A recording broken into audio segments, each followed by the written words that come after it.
দর্শক আমন্ত্রণ রাতের বাংলাদেশের আয়োজনে শুরুতেই জানাচ্ছি শিরোনামগুলো। রাজনৈতিক প্রভাবে নয়, রাষ্ট্র পরিচালিত হবে আইনের শাসনে। জাতির উদ্দেশ্যে প্রথম ভাষণে প্রধানমন্ত্রী তারেক রহমান বললেন, ভেঙে দেয়া হবে সিন্ডিকেট।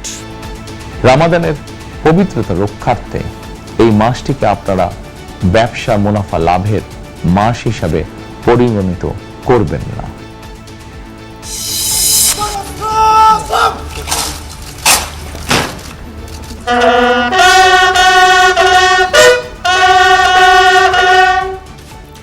জাতীয় স্মৃতিসৌধে প্রধানমন্ত্রীর শ্রদ্ধা। মন্ত্রিসভার বৈঠকে 180 দিনের কর্মপরিকল্পনা বাস্তবায়নের নির্দেশ। 180 ডেজের একটা প্রায়োরিটি নির্ধারণ করেছে, সেটা পরে আপনারা জানতে পারবেন, আরও পরে ডিসাইড হবে। দেশের আকাশে পবিত্র রমজান মাসের চাঁদ। মসজিদে মসজিদে তারাবির নামাজ আদায়। কাল থেকে শুরু হচ্ছে সিয়াম সাধনা। রোজায় বন্ধ থাকবে স্কুল কলেজ। আগামীকাল থেকেই শুরু হচ্ছে ছুটি। সংশোধিত শিক্ষাপঞ্জি দিয়ে মন্ত্রণালয়ের প্রজ্ঞাপন জারি। জুলাই সনদ বাস্তবায়নে ছাড় নয়, জানালেন বিরোধী দলীয় নেতা ডাক্তার শফিকুর। সংবিধান সংস্কার পরিষদের শপথ না নেয়ায় বিএনপির সমালোচনা। তারেক রহমান সাহেব হয়েছেন প্রধানমন্ত্রী, আমি হয়েছি বিরোধী দলীয় নেতা। এই জুলাই না আসলে কি আমরা এটা হতে পারতাম? তাহলে জুলাইকে আমাদের অবশ্যই স্বীকৃতি দিতে হবে। 25 ফেব্রুয়ারি থেকে শুরু হচ্ছে অমর একুশে বইমেলা। প্রথমবারের মতো স্টল ভাড়া সম্পূর্ণ মওকুফের সিদ্ধান্ত।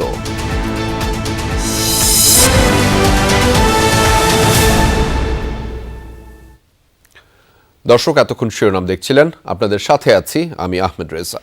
দলীয় কিংবা রাজনৈতিক প্রভাব নয়, বরং আইনের শাসনই হবে রাষ্ট্র পরিচালনার শেষ কথা।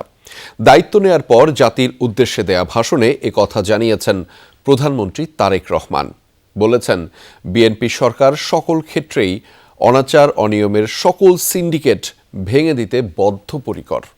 এছাড়া ব্যবসায়ীদের সতর্ক করে দিয়ে প্রধানমন্ত্রীর আহ্বান, রমজান মাসকে মুনাফা লাভের মাস হিসেবে পরিগণিত না করবার। বিএনপিকে যারা ভোট দিয়েছে কিংবা দেয়নি, সেই সীমারেখা ভুলে তারেক রহমান বললেন, এই সরকারের প্রতি সবার অধিকার সমান।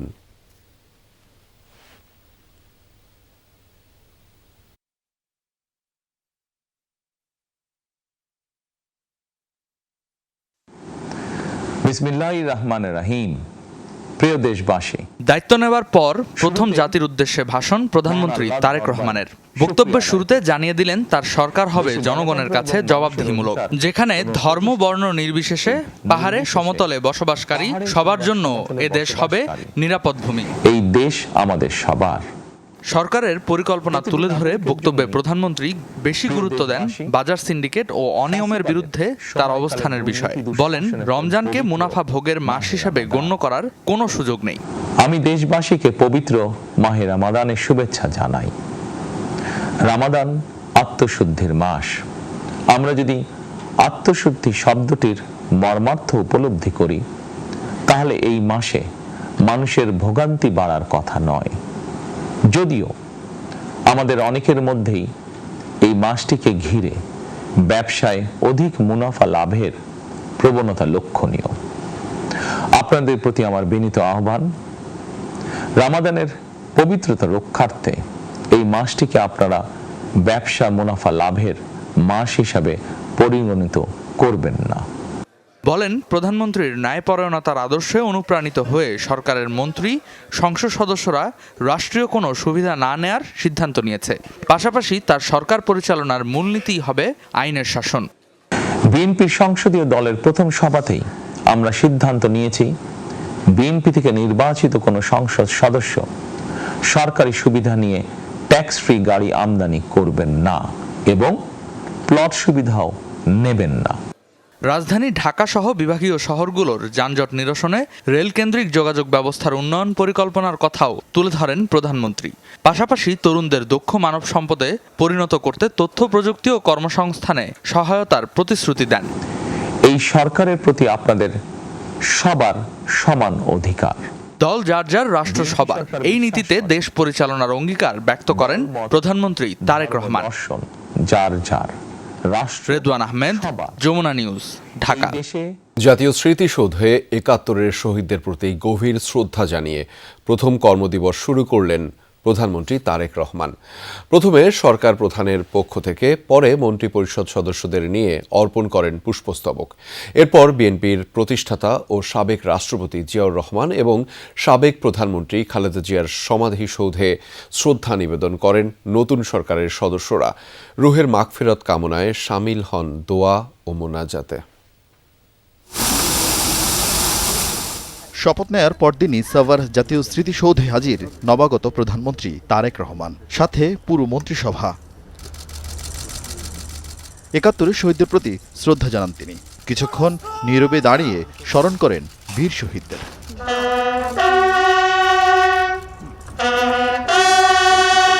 পরে মন্ত্রিসভার সদস্যদের নিয়ে আরেক দফা স্মৃতির মিনারে পুষ্পস্তবক অর্পণ করেন সরকার প্রধান।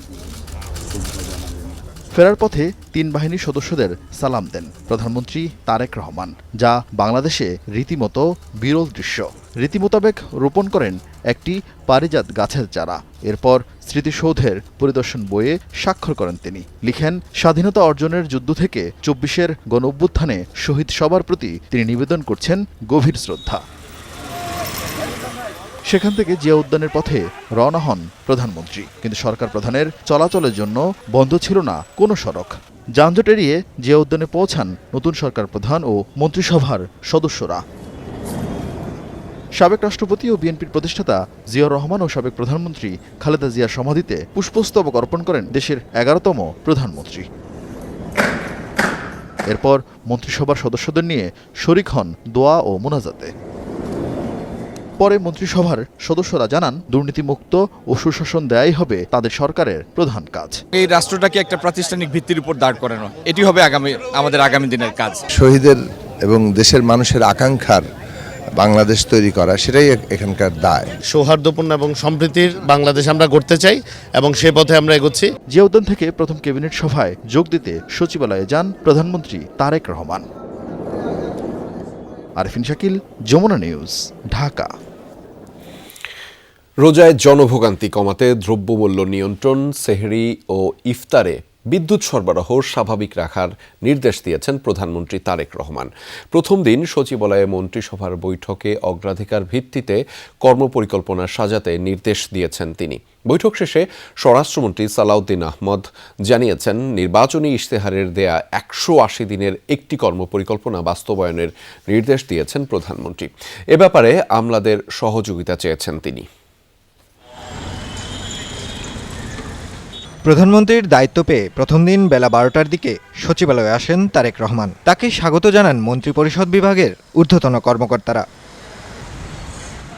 নতুন ১ নম্বর ভবনের ৩ তলায় প্রধানমন্ত্রীর জন্য নির্ধারিত কার্যালয়ে তিনি প্রথম দিনের মতো অফিস করেন। পরে সভাপতিত্ব করেন মন্ত্রিসভার প্রথম বৈঠকে।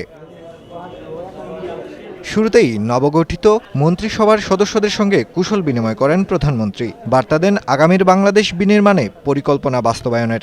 তারেক রহমান বলেন, জনগণ ম্যান্ডেট দিয়ে বিএনপিকে ক্ষমতায় এনেছে, তাই প্রত্যেকটি মন্ত্রণালয়কে জনগণের স্বার্থে কাজ করতে নির্দেশনা দেন তিনি। প্রত্যেকটি মন্ত্রণালয় যেন পুঙ্খানুপুঙ্খভাবে জনগণের পাশে থেকে কাজ করতে পারে, সেটাই ওনার নির্দেশনা ছিল। এটা একটা ইনফর্মাল ক্যাবিনেট মিটিং ছিল। স্ব মন্ত্রণালয়ের যারা দায়িত্বে আছি তারা যেন যে কোনো ধরনের প্রভাব এবং স্বজনপ্রীতি ঊর্ধ্বে থেকে কাজ করি এবং বিশেষ করে দুর্নীতির প্রশ্নে যেন আমাদের একটা শক্ত অবস্থান থাকে। শিগগিরই ১৮০ দিনের কর্মসূচি ঘোষণা করতে অগ্রাধিকার ভিত্তিতে কাজ প্রস্তুত করতে নির্দেশ দেন তারেক রহমান। সেই সাথে রোজায় জনভোগান্তি কমাতে দ্রব্যমূল্য নিয়ন্ত্রণ, আইনশৃঙ্খলা পরিস্থিতি নিয়ন্ত্রণ ও বিদ্যুৎ সরবরাহ স্বাভাবিক রাখতে নির্দেশ দিয়েছেন তিনি। 180 ডেজের একটা প্রায়োরিটি নির্ধারণ করেছি, সেটা পরে আপনারা জানতে পারবেন, আরও পরে ডিসাইড হবে।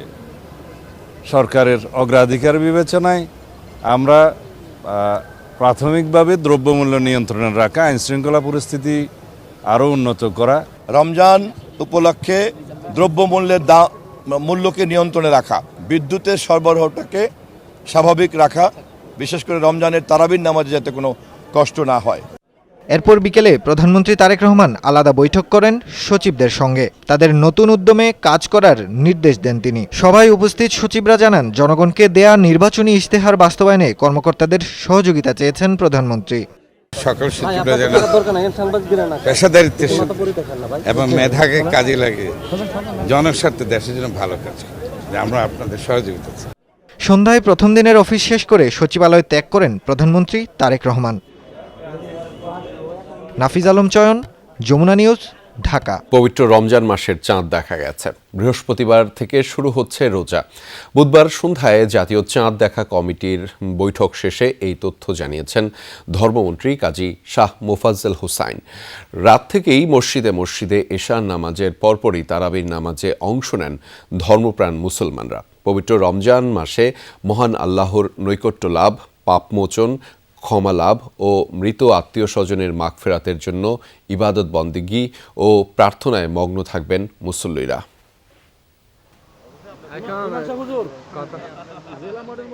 আকাশে এক ফালি চাঁদ, আর এই চাঁদের দেখায় বদলে গেল আগামী একটি মাসের জীবনযাত্রা। বছর ঘুরে আবারও এসেছে বছরের সবচেয়ে উত্তম মাস মাহে রমজান। জাতীয় মসজিদে জাতীয় চাঁদ দেখা কমিটির বৈঠক শেষে আনুষ্ঠানিক ঘোষণা দিলেন নবনিযুক্ত ধর্মমন্ত্রী। জানালেন, বৃহস্পতিবার থেকেই শুরু হচ্ছে রোজা। মহাকাশ গবেষণা এবং দূর অনুধাবন প্রতিষ্ঠান হতে প্রাপ্ত তথ্য নিয়ে পর্যালোচনা করে দেখা যায় যে বাংলাদেশের আকাশে পবিত্র রমজান মাসে চাঁদ দেখা দিয়েছে। আলহামদুলিল্লাহ। 16 মার্চ 2026 তারিখ সোমবার দিবাগত রাত্রে পবিত্র লাইলুল কদর উদযাপিত হবে ইনশাআল্লাহ। মাহে রমজানের আগমনীতে মুসল্লিদের হৃদয়ে আত্মশুদ্ধির তৃষ্ণা যেন বেড়ে যায় বহুগুণ। সারাদিন সিয়াম সাধনার পাশাপাশি নানা ইবাদতে মশগুল থাকতে প্রস্তুত তারা। রোজার মাসে আমাদের ইবাদত করার তৌফিক দান করেন এবং যাতে আল্লাহ পাক জীবনের গুনাহগুলো মাফ করে দেন আমাদের রোজাকে কেন্দ্র করে, এবং রোজার আমলগুলো যাতে ঠিকমতো করতে পারি এই জন্য আল্লাহর কাছে দোয়া চাই। এখন কোরআন তেলাওয়াত করছিলাম, আমি নিয়ত করছি আজকে চেষ্টা করব কোরআন খতম দেওয়ার, না হলে আগামীকাল ইনশাল্লাহ আমার কোরআন খতম হয়ে যাবে। গুনাহ মাফের একটা মাস, সেহেতু আমরা 5 ওয়াক্ত নামাজ জামাতের সহিত পড়ব, আমারও ন্যায় আছে। রোজা রেখে কাজের ফাঁকে পবিত্র কোরআন তেলাওয়াতে সময় কাটাতে চান অনেকে। কেউ বা পরিকল্পনা করেছেন এই রমজানেই কোরআন তেলাওয়াত শেখার, কেউ বা করবেন কোরআন খতম। পবিত্র রমজান মাসের সকল ফজিলত ও সওয়াবের সর্বোচ্চটা আদায় করতে চান ধর্মপ্রাণ মুসলমানরা। মাহে রমজানে সবাই একটু ইবাদত বন্দি করা, নিজের আমলের জন্য একটু আল্লাহর কাছে ক্ষমা প্রার্থনা করা। এই মাহে রমজানের কতটুকু আমরা ইজ্জত দিতে জানি এটা একমাত্র উনিই জানে, আল্লাহ। যদি আমরা এটার মর্যাদা দিতে না পারি তাহলে আমাদের ভাই আমরাই কুড়াল মারবো। যে রমজান পেয়ে নাকি নিজের গুনাহ না মাফ করাতে পারলো, সে আল্লাহ তাআলার লানাতে অধিষ্ঠ হবে। এশার নামাজের পরপরই শুরু হয় তারাবির নামাজ।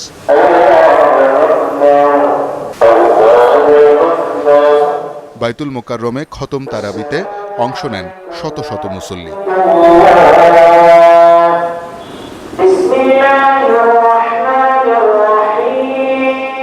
প্রথম রোজার জন্য প্রথম তারাবি শুরুটাই বিশেষ করে রাখার প্রচেষ্টা সবার।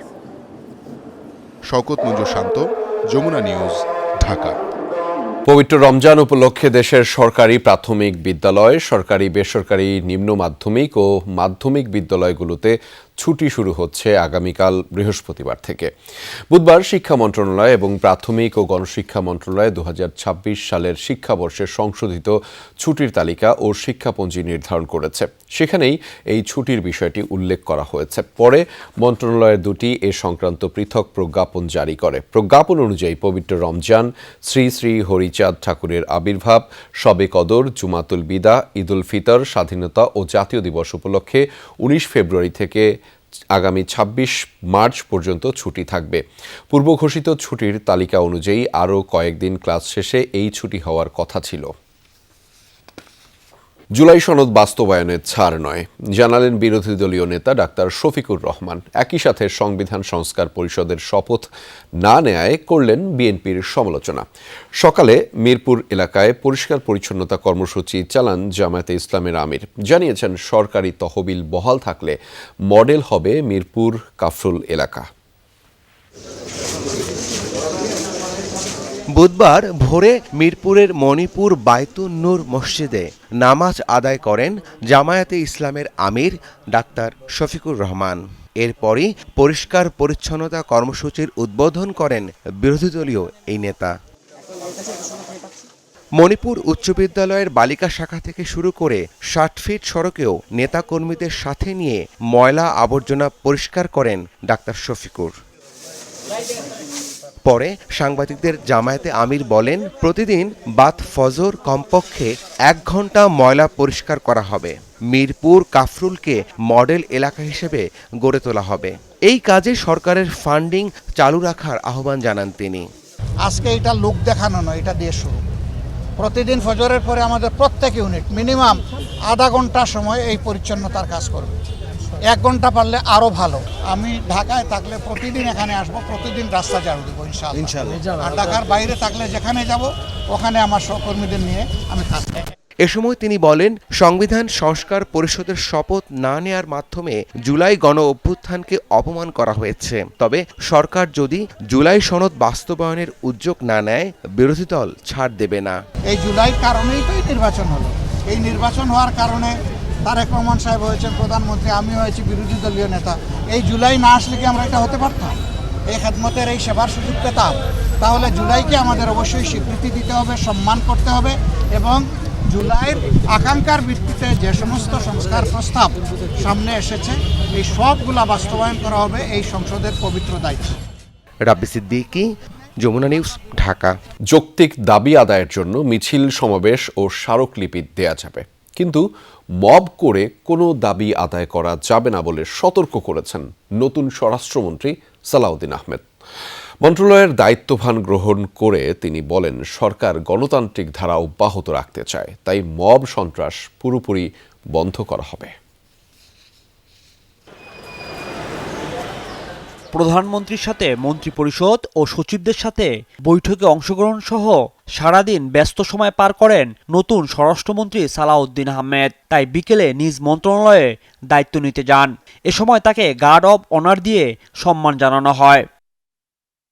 পরে মন্ত্রণালয়ের কর্মকর্তাদের সাথে বৈঠক করেন, আহ্বান জানান জবাবদিহিতা ও স্বচ্ছতা নিশ্চিতের। ঘোষণা দেন দুর্নীতিমুক্ত মন্ত্রণালয়ের। স্বরাষ্ট্র মন্ত্রণালয় মানেই বাংলাদেশের মানুষ জানে পুলিশ। আরও যে অনেক অর্গানাইজেশন আছে, এখানে সংস্থা আছে, এটা কম জানে। পুলিশকে জনগণের বন্ধু বানাতে হবে। যে ভাবমূর্তিটা আগে বিনষ্ট হয়েছে সেটাকে রিগেইন করতে হবে এবং টোটালি করাপশন ফ্রি মিনিস্ট্রি বানাতে চাই। সবার অ্যাকাউন্টেবিলিটি, ট্রান্সপারেন্সি বজায় রাখতে হবে এবং কোনো রকমের অবৈধ তদবির হবে না। বাহিনীর মধ্যে যদি অপরাধে জড়িত থাকে তদন্ত হয়, সাথে সাথে তদন্তের মাধ্যমে ব্যবস্থা নেওয়া হবে। প্রশ্নের জবাবে স্বরাষ্ট্রমন্ত্রী বলেন, দেশে আর কোনো ধরনের মব চলবে না। বাংলাদেশে মব কালচার শেষ। মব কালচারকে কোনোভাবেই আর উৎসাহিত করা হবে। দাবি দেওয়া থাকবে, যথাযথ প্রক্রিয়ায় উত্থাপন করবে, মিছিল করতে পারবে, সমাবেশ করতে পারবে, আইনানুগ সমস্ত ডেমোক্রেটিক চর্চা অব্যাহত থাকবে, কিন্তু দাবি আদায়ের জন্য মহাসড়ক আটকা, সড়ক আটকা, মব কালচার এটা সহ্য করা হবে না। সালাউদ্দিন আহমেদ বলেন, পুলিশকে জনগণের বন্ধু বানানো হবে, পুনরুদ্ধার করা হবে ভাবমূর্তি। রাজীব আহমেদ, যমুনা নিউজ, ঢাকা। প্রতিবেশী সহ যে কোনো দেশের সাথে আলোচনায় জাতীয় স্বার্থ যথাযথভাবে বুঝে নেয়ার ঘোষণা দিয়েছেন পররাষ্ট্রমন্ত্রী খলিলুর রহমান। অন্তর্বর্তী সরকারের জাতীয় নিরাপত্তা উপদেষ্টা থেকে নির্বাচিত সরকারে পররাষ্ট্রমন্ত্রী হওয়ার সমালোচনার জবাবে ইলেকশন ইঞ্জিনিয়ারিংয়ের অভিযোগকারীদের ভোট আবারও গণনার পরামর্শ দিয়েছেন তিনি। বিএনপি আগে তার পদত্যাগ চাইলেও সময়ের সাথে অনেক কিছু বদলায় বলেও মন্তব্য করেছেন তারেক রহমানের মন্ত্রিসভার সবচেয়ে আলোচিত এই মন্ত্রী। লন্ডনে তৎকালীন বিএনপির ভারপ্রাপ্ত চেয়ারম্যান তারেক রহমানের সাথে সদ্য সাবেক সরকার প্রধান ডক্টর মোহাম্মদ ইউনূসের বৈঠকে ছিলেন সে সময়ের জাতীয় নিরাপত্তা উপদেষ্টা ডক্টর খলিলুর রহমান। একসময় অবশ্য আনুষ্ঠানিকভাবে সরকার থেকে তার পদত্যাগও চেয়েছিল বিএনপি। প্রধানমন্ত্রী তারেক রহমানের মন্ত্রিসভায় পররাষ্ট্রমন্ত্রী হয়েছেন সেই খলিলুর রহমানই। এটি নিয়ে যে নানা আলোচনা আছে তা জানেনও তিনি। আচ্ছা, আমি তো জোর করে যাইনি, তো এক একজন এক এক সম্পর্কে একটা ধারণা থাকতে পারে প্রাথমিক, সেটা পরিবর্তন হয়, তাই না? অন্তর্বর্তী সরকার থেকে সরাসরি নির্বাচিত সরকারের গুরুত্বপূর্ণ মন্ত্রী হওয়ায় বিরোধীদের সমালোচনাও সইতে হচ্ছে পররাষ্ট্রমন্ত্রীকে। এমনকি এই ইস্যুতে ভোটের নিরপেক্ষতা নিয়েও প্রশ্ন তুলেছে কোনো কোনো দল। অনেকে ইলেকশন ইঞ্জিনিয়ারিং কথা বলছে, তার মানে গণনা ঠিক হয়নি, তাই তো এটা বলছে, তো গুনে নেন আরেকবার, গুনতে তো মুশকিল নাই। প্রথম কর্মদিবসে প্রধানমন্ত্রীর সাথে স্মৃতিসৌধ ও জিয়ার সমাধিতে শ্রদ্ধা এবং মন্ত্রিসভার বৈঠকে অংশ নিলেও নিজ মন্ত্রণালয়ে যাননি নতুন পররাষ্ট্রমন্ত্রী ও প্রতিমন্ত্রী। দিনভর অপেক্ষার পর সন্ধ্যায় রাষ্ট্রীয় অতিথি ভবন পদ্মায় নেপালের পররাষ্ট্রমন্ত্রীর সাথে বৈঠক শেষে কথা বলেন তিনি। আমরা সকল দেশের সঙ্গে সুসম্পর্ক রাখতে চাই। আমরা আমাদের পররাষ্ট্র কর্মকাণ্ডে আমাদের জাতীয় স্বার্থ পাই পাই করে বুঝে নেব। এই ব্যাপারে this is our red line. এ সময় তার সাথে ছিলেন দেশের প্রথম নারী পররাষ্ট্র প্রতিমন্ত্রী শামা ওবায়েদ। অবশ্যই এটা চ্যালেঞ্জিং, একইভাবে ইন্টারেস্টিং। আমাদের foreign policy for a change after 17 years, এটা আমাদের জনগণের ইচ্ছা আকাঙ্ক্ষার প্রতিফলন ঘটাবে আমাদের ফরেন পলিসি। তারা জানান প্রধানমন্ত্রীর দ্বিপাক্ষিক সফর কোন দেশে হচ্ছে তা এখনো চূড়ান্ত হয়নি। এখন এই প্রশ্নটা করবেন না। মাহফুজ মিশু, যমুনা নিউজ, ঢাকা। ভারতীয় সহকারী হাই কমিশনার অনিরুদ্ধ দাস জানিয়েছেন, medical visa O double entry visa দেওয়া হচ্ছে। ভ্রমণ ভিসা সহ অন্যান্য ক্যাটাগরির ভিসা প্রক্রিয়া শীঘ্রই স্বাভাবিক হবে, সে বিষয়ে উদ্যোগও নেওয়া হয়েছে। বুধবার বিকেলে সিলেট জেলা প্রেস ক্লাবে সাংবাদিকদের সঙ্গে মতবিনিময়কালে এ তথ্য জানিয়েছেন তিনি। অনিরুদ্ধ জানিয়েছেন, বাংলাদেশ ও ভারতের চিন্তা চেতনা এক, দুই দেশ তাদের সংস্কৃতি অতীতকাল থেকে ধারণ করে আসছে। বাংলাদেশের সাথে ভারত একসাথে কাজ করতে চায়। এই দুটো দেশের মধ্যে সবচেয়ে বড় বড় সম্পর্কগুলোর জায়গায় আমরা এক জায়গায় আছি। এটা ঐতিহাসিকভাবে দেখুন, ভৌগোলিকভাবে দেখুন, সাংস্কৃতিকভাবে দেখুন, এবং সবচেয়ে বড় কথা আজকের দিনে যে বলে পিপল টু পিপল কন্ট্যাক্ট। হ্যাঁ, এই যে আমি এখানে এসে আমার একটা সবচেয়ে গুরুত্বপূর্ণ কাজ এখানে হচ্ছে ভিসা দেওয়া। তো ভিসার মাধ্যমে আমি বুঝতে পারি যে এই দেশের লোকের সাথে ও দেশের লোকের সম্পর্কটা কতটা গভীর। তর্ক বিতর্কের অবসান ঘটিয়ে 25 ফেব্রুয়ারি থেকে শুরু হচ্ছে অমর একুশে বইমেলা। মেলার ইতিহাসে এই প্রথম স্টল ভাড়া সম্পূর্ণ মৌকুফ করা হবে। রমজান এবং প্রকাশকদের আর্থিক দিক বিবেচনা করে এই সিদ্ধান্ত নেওয়া হয়েছে বলে জানিয়েছেন সংস্কৃতি মন্ত্রী নিতাই রায় চৌধুরী। মেলা চলবে 15 মার্চ পর্যন্ত। বইমেলা শুরুর তারিখ নিয়ে টানাপোড়েন চলে বাংলা একাডেমি কর্তৃপক্ষ এবং প্রকাশকদের একাংশের মধ্যে। আর্থিক ক্ষতির কথা জানিয়ে বইমেলা ঈদের পর করার দাবি জানিয়েছিলেন তারা। এ নিয়ে বুধবার সন্ধ্যায় বাংলা একাডেমিতে মেলার তারিখ নির্ধারণ নিয়ে আলোচনা সভা হয়। এতে উপস্থিত হন সংস্কৃতি মন্ত্রী নিতাই রায় চৌধুরী এবং প্রতিমন্ত্রী আলী নেওয়াজ মাহমুদ খৈয়াম। শেষ পর্যন্ত 25 ফেব্রুয়ারি অমর একুশে বইমেলা উদ্বোধনের তারিখ নির্ধারিত হয়। নিতাই রায় চৌধুরী জানিয়েছেন, প্রকাশকদের কথা ভেবে মৌকুফ করা হবে স্টল ভাড়া, যা থেকে সরকার প্রায় 2.5 কোটি টাকা রাজস্ব পেত। বইমেলা চলবে 15 মার্চ পর্যন্ত। বেলা 2টা থেকে রাত 9টা পর্যন্ত সর্বসাধারণের জন্য উন্মুক্ত থাকবে এই বইমেলা। প্যাভিলিয়ন সংক্রান্ত সিদ্ধান্ত জানা যাবে বৃহস্পতিবার বেলা 3টা নাগাদ। আমরা আমাদের এই ঐতিহ্য, এই ট্রেডিশন এবং এই মানে 21শে বইমেলার যে মানে ঐতিহাসিক গুরুত্ব, এটাকে আমরা ধরে রাখতে চাই। সরকার সেভাবে আন্তরিক। এই সমস্ত আলাপ আলোচনা করে সিদ্ধান্ত হলো যে আগামী 25 তারিখে বইমেলার উদ্বোধন হবে। 21 তারিখের পরিবর্তে, যেহেতু 21 তারিখের মধ্যে সম্পন্ন হলো না। আইনের শাসন নিশ্চিত করে দুর্নীতি কমাতে চান নতুন মন্ত্রীরা। আইন শৃঙ্খলার উন্নতি ও মব সন্ত্রাস যেন আর না ঘটে, এজন্য সরকার সচেষ্ট থাকবে বলে জানিয়েছেন নতুন এলজিআরডি মন্ত্রী মির্জা ফখরুল ইসলাম আলমগীর। এ সময় তিনি বলেন, শূন্য থাকা স্থানীয় সরকার বিভাগের সিটি, পৌর ও উপজেলা নির্বাচন দ্রুতই সম্পন্ন করা হবে। অন্তর্বর্তী সরকারের কার্যক্রম নিয়ে কোনো শ্বেতপত্র প্রকাশ করা হবে না। আইনমন্ত্রী 24 মানবতাবিরোধী অপরাধ রাখার কথা বলেন। দায়িত্বপ্রাপ্ত সব মন্ত্রী মন্ত্রণালয় কেন্দ্রিক অনিয়ম ও দুর্নীতির সিন্ডিকেট ভাঙতে চান। সহকর্মী আলমগীর স্বপন জানাচ্ছেন বিস্তারিত। স্মৃতিসৌধে ও জিয়ার সমাধিতে ফুল দিয়ে একে একে মন্ত্রীরা আসতে থাকেন প্রশাসনের সর্বোচ্চ কেন্দ্রবিন্দু সচিবালয়ে। তাদের বরণ করে নেন সচিবসহ মন্ত্রণালয়ের কর্মকর্তারা। বিএনপি মহাসচিব মির্জা ফখরুল ইসলাম আলমগীর দায়িত্ব গ্রহণের পর শুভেচ্ছা বিনিময় করেন তাদের সাথে। এরপর তিনি জানান, শূন্য থাকা স্থানীয় সরকারের সিটি, পৌর, উপজেলা, জেলা ও ইউনিয়ন পরিষদের নির্বাচন যত দ্রুত সম্ভব সম্পন্ন করতে চায় সরকার। যত দ্রুত সম্ভব আমরা এগুলো নির্বাচনের ব্যবস্থা করব, যত দ্রুত সম্ভব। এটা আপনার তো আরেকদিন সম্ভব না, but will immediately try to go for that. অন্তর্বর্তী সরকারের কয়েকজন উপদেষ্টার কার্যক্রম নিয়ে প্রশ্ন রয়েছে। এক্ষেত্রে সরকার কোনো ব্যবস্থা নেবে কিনা এর জবাবও দিয়েছেন এলজিআরডি মন্ত্রী। যতটুকু প্রয়োজন ছিল তারা সেই কাজ সিংহভাগ করতে পেরেছে। মূল সমস্যাটা কি ছিল? ট্রানজিশন টু ডেমোক্রেসি, সেটা তো তারা করে দিয়ে গেছে। সুতরাং you must give credit to that. অন্তর্বর্তী সরকারের সময় আইন শৃঙ্খলা পরিস্থিতি নাজুক ছিল, নিয়ন্ত্রণহীন ছিল মব সন্ত্রাস। এক্ষেত্রে নতুন সরকার কাজ করবে বলে জানান মির্জা ফখরুল। আইন শৃঙ্খলা যতটুকু খারাপ ছিল এটাকে ইমপ্রুভ করার চেষ্টা করতে হবে।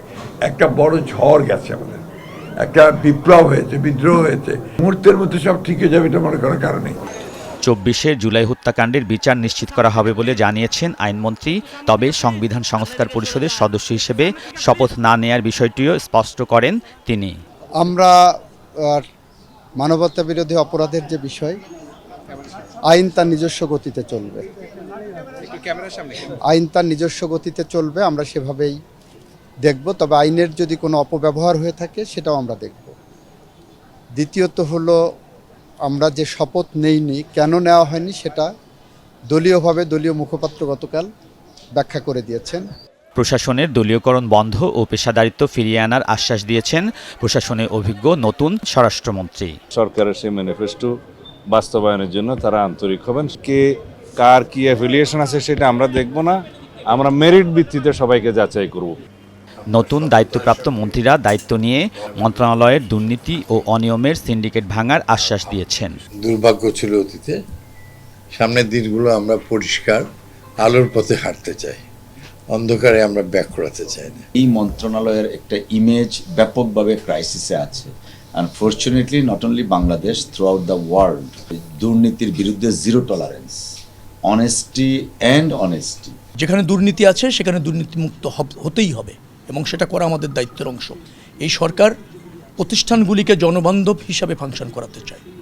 আমাদের যে মন্ত্রণালয়গুলি আছে সেখানে কোনো অপচয় থাকা উচিত হবে না, অপ্রয়োজনীয় প্রকল্প নেওয়া যাবে না। চেষ্টা করবো যেন আমাদের প্রধানমন্ত্রীর নির্দেশ অনুযায়ী যে লাইনে আমরা ভালোভাবে কাজ করতে পারি। মন্ত্রীরা বলছেন, দীর্ঘদিনের সংকট একদিনে সমাধান হবে না, তবে চেষ্টার কমতি থাকবে না। দুর্নীতি কমানো, সুশাসন ও জবাবদিহিতা নিশ্চিত করা সরকারের সামনে বড় চ্যালেঞ্জ। দায়িত্ব নিয়ে মন্ত্রীরা সেই চ্যালেঞ্জ মোকাবেলার অঙ্গীকার করলেন, আশ্বাস দিলেন প্রতিশ্রুতি বাস্তবায়নের। আলমগীর স্বপন, যমুনা নিউজ, বাংলাদেশ সচিবালয়, ঢাকা। জিয়াউল আহসান ছিলেন সিরিয়াল কিলার। তৎকালীন সেনাপ্রধানের বিরোধিতা সত্ত্বেও প্রমোশন বোর্ড এই বিতর্কিত সেনা কর্মকর্তার পদোন্নতি দিয়েছিল। ট্রাইব্যুনালে চলমান মামলার জেরায় এমনটাই জানিয়েছেন সাবেক সেনাপ্রধান ইকবাল করিম ভূঁইয়া। এদিন ওবায়দুল কাদের সহ 7 জনের মামলায় তদন্ত সংস্থার কাছে দেয়া ওসমান হাদির জবানবন্দি সাক্ষ্য হিসেবে গ্রহণ করেছে ট্রাইব্যুনাল। আওয়ামী লীগের আমলে শতাধিক গুম-খুনের অভিযোগে সাবেক সেনা কর্মকর্তা জিয়াউল আহসানের বিরুদ্ধে সাক্ষ্য দেন সাবেক সেনাপ্রধান ইকবাল করিম ভূঁইয়া। এবার সাক্ষ্য শেষে বুধবার তাকে জেরা করেছেন জিয়াউল আহসানের আইনজীবীরা। সাক্ষের পর আসামিপক্ষের জেরায় উঠে এসেছে নানা চাঞ্চল্যকর তথ্য। ইকবাল করিম ভূঁইয়া বলেন, সেনাবাহিনীর প্রমোশন বোর্ডের সদস্যরা নিজেদের স্বার্থে অধিকাংশ পদোন্নতি দিতেন। জিয়াউল আহসানকে সিরিয়াল কিলার উল্লেখ করে তাকে পদোন্নতি দিতে রাজি ছিলেন না ইকবাল করিম ভূঁইয়া। যদিও প্রমোশন বোর্ডের সদস্যরা তার পক্ষে থাকায় পদোন্নতি দিতে বাধ্য হন তিনি। এ মামলায় ফের জেরা 23 ফেব্রুয়ারি। এদিকে জুলাই হত্যাকাণ্ডে সজীব ওয়াজেদ জয় ও জুনাইদ আহমেদ পলকের বিরুদ্ধে করা মামলায় সূচনা বক্তব্য শেষ হয়েছে।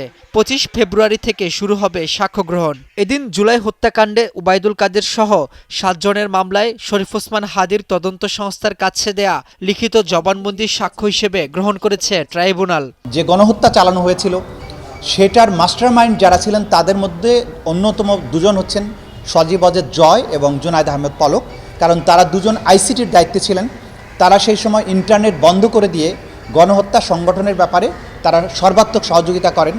আইনগতভাবে ইন্টারনেট বন্ধের নির্দেশনার দেওয়ার কোনো সুযোগ নেই, উনি নির্দেশ দেননি, বরং উনি সাময়িকভাবে যে ইন্টারনেট ব্যাহত হয়েছে এরপর থেকেই উনি ইন্টারনেটটাকে রেস্টোর করার জন্য, চালু করার জন্য সর্বাত্মক চেষ্টা করেছেন। এদিন ওবায়দুল কাদেরের মামলায় দ্বিতীয় দিনের মতো সাক্ষ্য গ্রহণ শেষ হয়েছে। রাব্বি হোসেন, যমুনা নিউজ, ঢাকা। সার্ভার ডাউনের শিকার হলো ইউটিউব। যুক্তরাষ্ট্রসহ বিভিন্ন দেশে সাময়িক বিভ্রাটের কবলে পড়ে ভিডিও শেয়ারিং এই প্ল্যাটফর্মটি। মঙ্গলবার বিশ্বজুড়ে 3 লাখেরও বেশি ব্যবহারকারী ইউটিউবে ভিডিও দেখতে না পারার অভিযোগ করেছে। পর্যবেক্ষণ সংস্থা ডাউন ডিটেক্টর জানিয়েছে এই তথ্য। এছাড়া আরও প্রায় 9,000 ব্যবহারকারীর ইউটিউব টিভিতে সমস্যার অভিযোগ পাওয়া গেছে। ইউটিউব কর্তৃপক্ষ জানিয়েছে তাদের রিকমেন্ডেশন সিস্টেম ত্রুটির কারণে এই বিভ্রাট ঘটে থাকতে পারে। পরে অবশ্য সমস্যাটির সমাধান করা হয়। ইউটিউবের তরফ থেকে এক্স বার্তায় জানানো হয় তাদের YouTube app, music, Keats ode TV অর্থাৎ সব সেবাই পুনরায় সচল করা হয়েছে।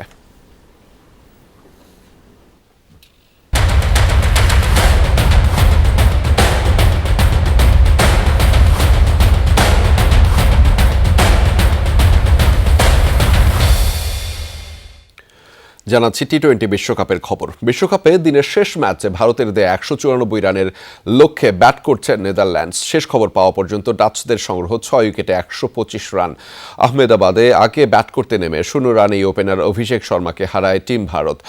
আরিয়ানের বলে বোল্ড হন অভিষেক, ঈশান কিষান ফেরেন 18 রান করে, তিলক ভার্মা 31 আর সূর্যা কুমার যাদব করেন 34 রান। তবে এরপরই ব্যাট হাতে ঝড় তোলেন শিবম দুবে, খেলেন 31 বলে 66 রানের একটি দুর্দান্ত ইনিংস। সঙ্গে হার্দিক পান্ডিয়ার 30 রানের ক্যামিওতে 194 রানের পুঁজি পায় টিম ভারত। জবাবে 35 রানের মাথায় প্রথম উইকেট হারায় নেদারল্যান্ডস। 24 রান করে হার্দিকের বলে আউট হন মাইকেল লোভিট। 20 রান করে বারুণের বলে বোল্ড হয়েছেন ম্যাক্স ও ডাউট। এর আগে ডু অর ডাই ম্যাচে নামিবিয়াকে 102 রানে হারিয়ে সুপার 8-এ নাম লিখিয়েছে পাকিস্তান। ম্যান ইন গ্রিনদের দেয়া 200 রানের লক্ষ্যে ব্যাট করতে নেমে 97 রানে থামে নামিবিয়ার ইনিংস।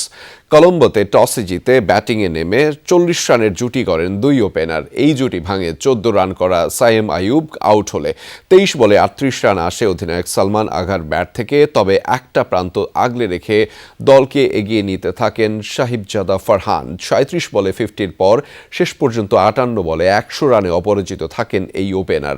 শেষ দিকে নেমে শাদাব খানের অপরাজিত 36 রানের ক্যামিওতে স্কোরবোর্ডে 199 রান তুলতে পারে পাকিস্তান। জবাবে দলের অর্ধশতর হওয়ার আগেই সাজ করে ফেরেন নামিবিয়ার 4 ব্যাটার।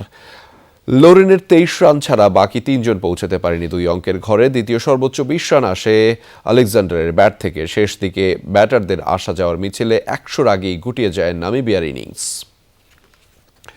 2028 সালে অস্ট্রেলিয়া ও নিউজিল্যান্ডে হতে যাওয়া টি-20 বিশ্বকাপে সরাসরি খেলবে টিম বাংলাদেশ। খবরটি নিশ্চিত করেছে ক্রিকেটের সর্বোচ্চ নিয়ন্ত্রক সংস্থা আইসিসি। আইসিসির টি-20 বিশ্বকাপ কোয়ালিফিকেশন নিয়ম অনুযায়ী চলতি বিশ্বকাপে সুপার 8 পর্বে খেলা 8 দলের সঙ্গে স্বাগতিক 2 দল এবং র্যাঙ্কিং থেকে আরও 2 দল সরাসরি সুযোগ পাবে 2028 সালের টি-20 বিশ্বকাপে। সেই অনুযায়ী এবারের বিশ্বকাপে সুপার 8-এ ওঠা ভারত, দক্ষিণ Africa, Zimbabwe, West Indies, Sri Lanka, England, New Zealand ও পাকিস্তান আগামী বিশ্বকাপের টিকিট পেয়েছে। তবে সুপার 8-এ অস্ট্রেলিয়া নাম লেখাতে না পারলেও সরাসরি বিশ্বকাপ খেলবে স্বাগতিক হিসেবে। সাথে আছে নিউজিল্যান্ডও। তাই কিউইরা সুপার 8-এ ওঠার র্যাঙ্কিং থেকে সুযোগ পাবে 3টি দল, যার ফলে আফগানিস্তান, বাংলাদেশ ও আয়ারল্যান্ড সরাসরি খেলার সুযোগ পাচ্ছে 2028 টি-20 বিশ্বকাপে।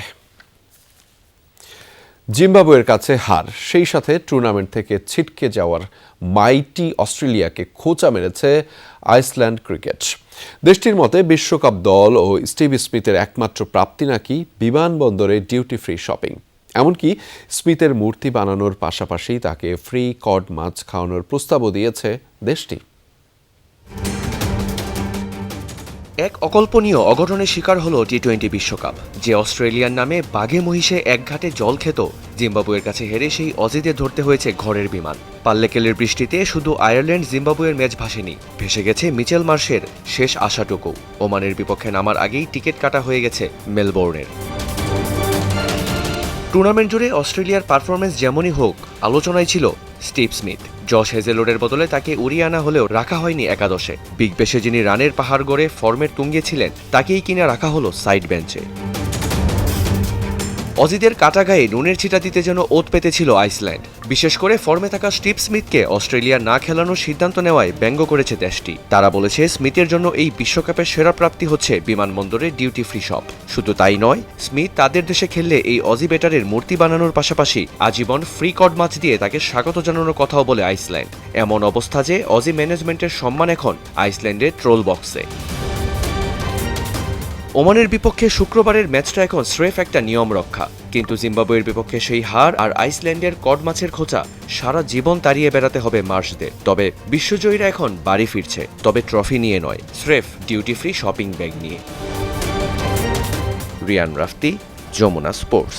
দর্শক, এই ছিল রাতের বাংলাদেশের আয়োজনে। এতক্ষণ আমাদের সাথে থাকার জন্য আপনাদের সবাইকে ধন্যবাদ।